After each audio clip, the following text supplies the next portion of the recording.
En Suisse, le management de transition, executive interim, interim management, hein, c'est la même chose, n'a pas la même place qu'on va trouver par exemple en France, en Angleterre, en Allemagne, donc dans la plupart des grands pays qui nous entourent, où là, le management de transition est clairement évangélisé.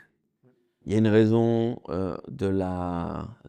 législative, on va dire, ou liée au droit, à la loi sur le travail, qui en Suisse est relativement souple et qui est moins souple aussi dans les pays qui nous entourent.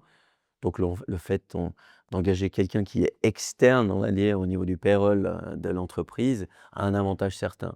D'autres challenges à nous en Suisse, je parle de Grant Alexander Suisse et les autres entreprises qui le font, il y en a qui sont sur ce marché-là depuis quelques années, déjà.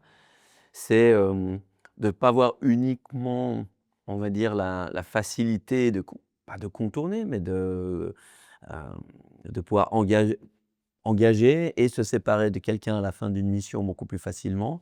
En Suisse, c'est aussi de voir la plus-value réelle d'avoir quelqu'un avec un œil externe qui est productif, day one comme on dit, hein, c'est du plug and play et c'est là notre grand challenge où on va être beaucoup plus, on va dire, hem c'est de la haute couture. On va dire la chasse de tête, c'est aussi de la haute couture, mais on a une marge de manœuvre peut-être un peu différente.